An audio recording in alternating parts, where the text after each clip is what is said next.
Hey guys, my name is Trevor. I am Vincent. And we are the Anthony and Todd Show. Today we're going to be taking a look at Animal Collective's latest release, Tangerine Reef. No, I thought it was, who put all these animals in here? Please get them out of my house. The zoo. They are wet. They were underwater. Now they are in my living room. Please extract these animals. Animal Farm.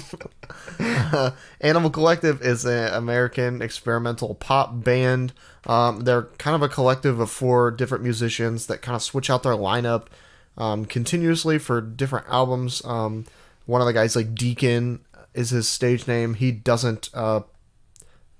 sometimes he'll like drop in and out of production. A lot of the other members will do the same, but it's not like a Gorillaz type situation. There are members. There are set members. It's just who shows up, and like the collective still makes music under the same name. Basically, whoever's not taking their kid to soccer practice can jam out. Yeah, they are essentially a legendary indie rock experimental pop collective band that has been known for years. Since their most 2000 or something. Yeah, their most notable releases being Strawberry Jam, but also the peak of their musical career, in my opinion, Merriweather Post Pavilion. 2009. Just a great experimental pop record. Out there, catchy, but manages to do both of them and exceed at being both experimental, but managing to keep the fun and the liveliness and not going too far into experimental, not going too far into pop, the right mix. 2016 is when I was actually first introduced, or 2015 actually, because that's when Florida Dada came out. Trevor introduced me to this act he found one of the first weeks of college, and one of the first weeks of actually being on air on WSU. He showed me this track called Florida Dada, which is they rapid fire through these lines really quick, doing their typical psychedelic and almost out of mind it's fast-paced if the vocals. Beach Boys were on speed and made essentially this song. Basically they rush through these lines with a bunch of catchiness, a bunch of rapid fire sayings. I just find it to be incredibly catchy, very incredibly heartfelt, and just amazing. In 2016 they released Painting With, which had great tracks like Florida Dada, Lying the Glass, Golden Gal. Overall, at the time, I didn't like it. Looking at it now, I think it's just okay. I think it's kind of repeats itself a lot, that kind of Florida Dada-like stylings. It's just like too quirky. It's like I need moments to where I'm like grounded with just like normal vocals for a little bit. And sometimes it's just like, it's just balanced. It's wrong. Like it's too experimental to the point where I don't care, or it's too poppy to the point where I don't think anything about this is interesting. And it was just a mixed bag. Not a terrible moment looking back on it now, but at the time I just did not really like it. Their latest release though, Tangerine Reef. Oh my gosh, this is just bad. This is bad.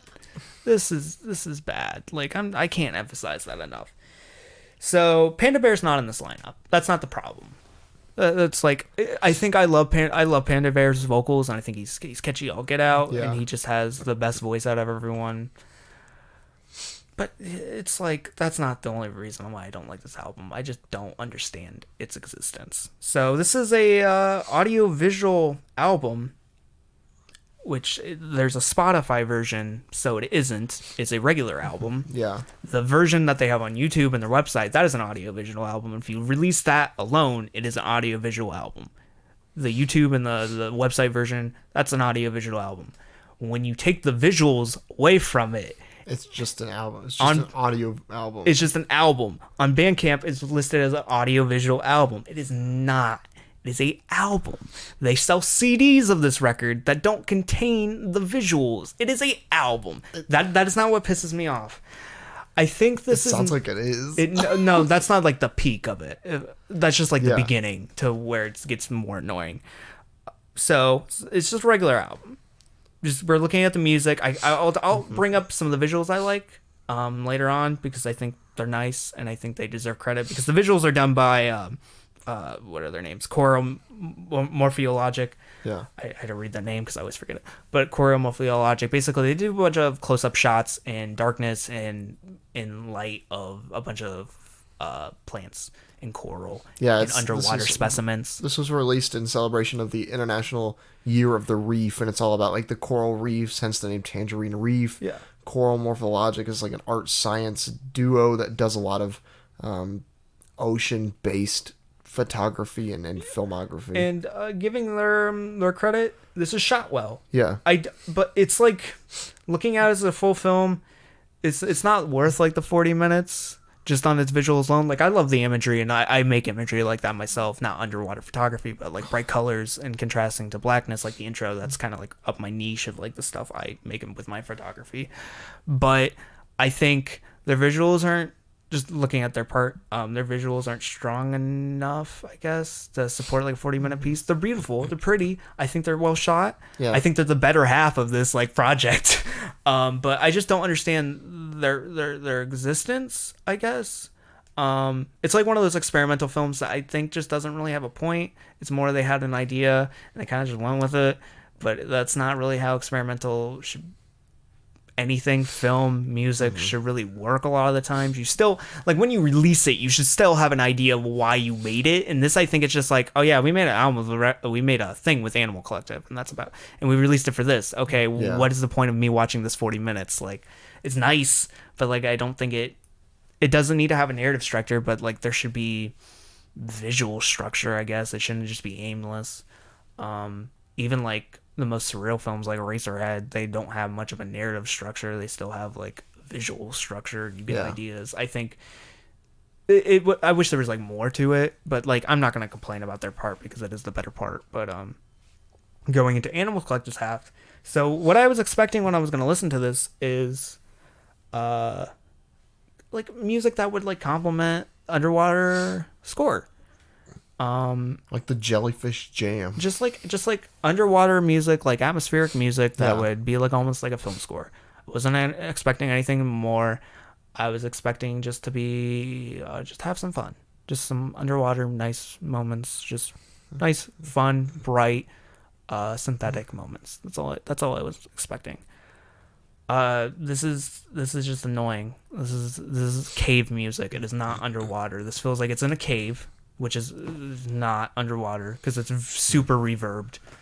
It's super wet, at least when you're messing with reverb, wet sounding, if that makes sense. But it isn't underwater. Like, I don't feel like I don't feel like that. It just feels it's like damp rather than drenched. Yeah. It doesn't. I don't feel like I'm under the ocean. I feel like I'm in a cave with Avey Tare, and he's just kind of like shouting at me, and I want him to go away.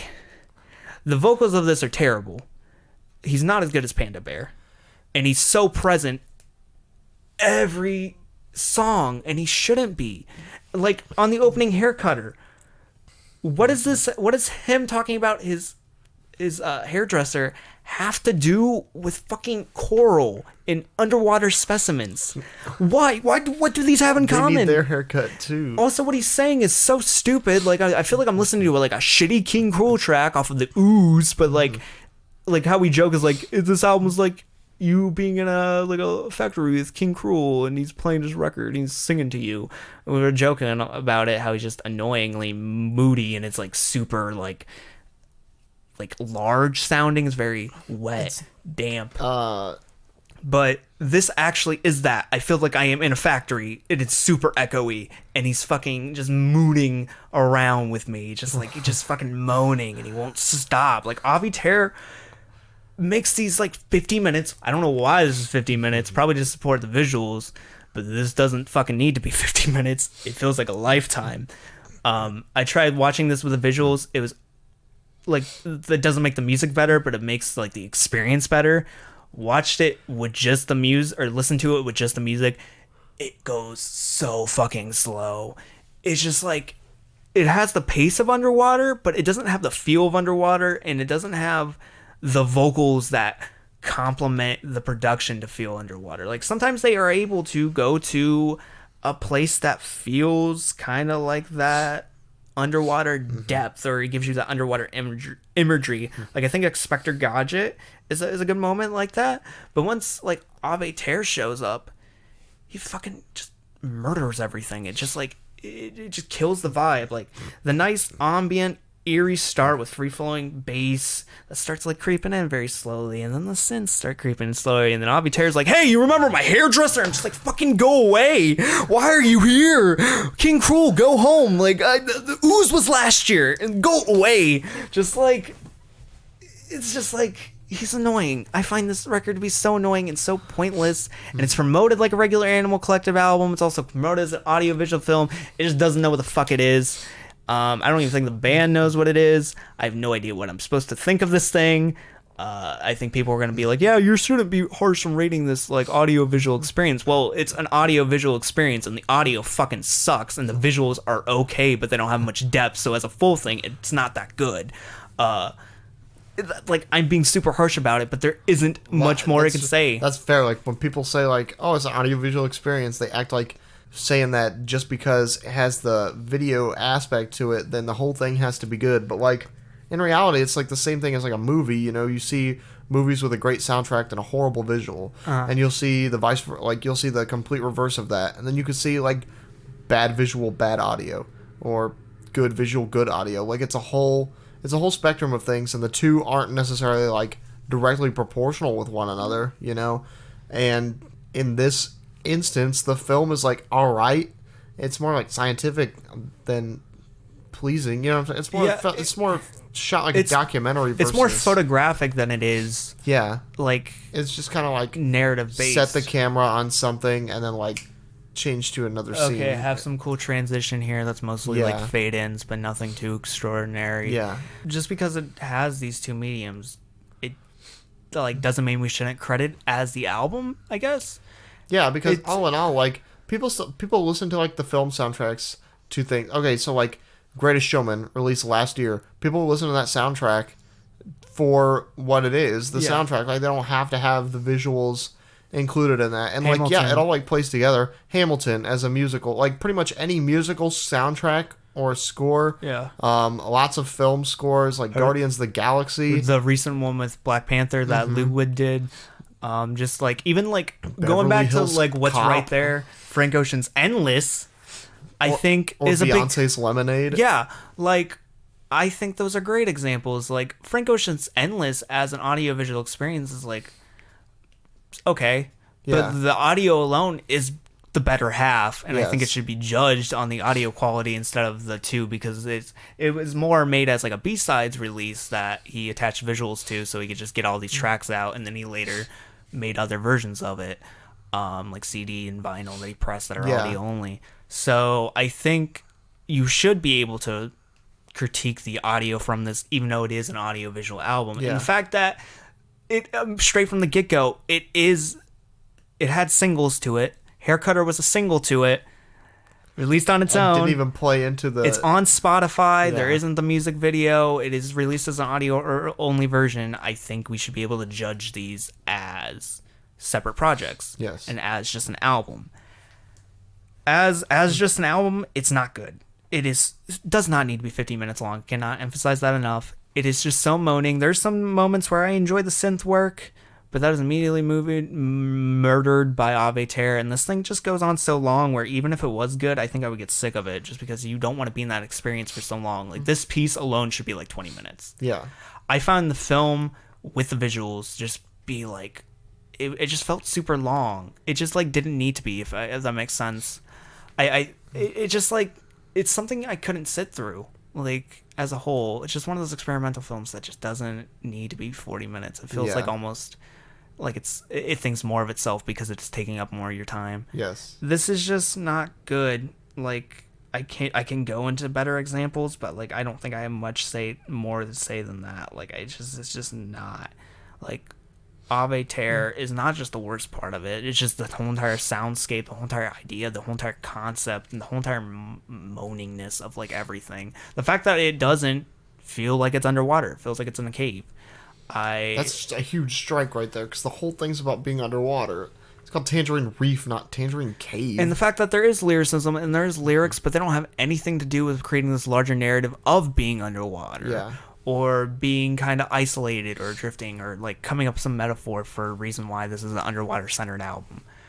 I just think this is just not good. It is bad. This is one of my least favorite just because I think it just is annoying.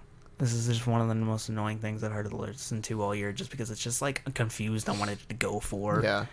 Yeah, I didn't like this. I don't think there's any much more I can say. I No. think this Animal Collective, I expect them to bounce back from this. Like, this I is truly hope so. like Panda Bear's not gone forever, so when he comes back, there's gonna be better vocals at least that aren't King Cruel. So that's one thing. And like Avey Tare, I've heard his vocals before, and he's fine. Just on this, he's King Cruel. So like On here, he sounds like if somebody at a party told him to do a David Byrne impression, and he did a David Bowie impression instead. yeah, there's just too many things that aren't going to be permanent, because the next album they're not going to do an audio-visual album, Oh yeah. and most likely Panda Bear will be back, and most likely they'll go for a more experimental pop sound instead of going for full experimental like this kind of is, because there's no pop qualities to it. Even the single Haircutter is not like pop at all, and that's not what makes it bad. It's just it's bad as a song in general. It's bad with its lyricism. It's bad with its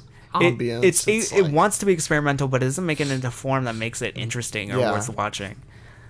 But yeah, I'm gonna give this a bad out of 10. I don't think any more with that. But until next time, guys, if you want to watch more of our reviews, you want to hear us talk about albums we hate, especially Nicki Minaj's Queen and other Migos culture too, some other albums we despise. We have an entire playlist of our least favorite projects on our YouTube channel, so if you want to see us be mad and angry and me bickering a lot, you can check those out. But if you also want to hear our podcast, we have a podcast that every week goes up on Apple Music and Spotify, that you can check out, links down below in the description. But until next time, guys, I've been Vincent. I'm Trevor. See ya, boyos. Bye, everybody.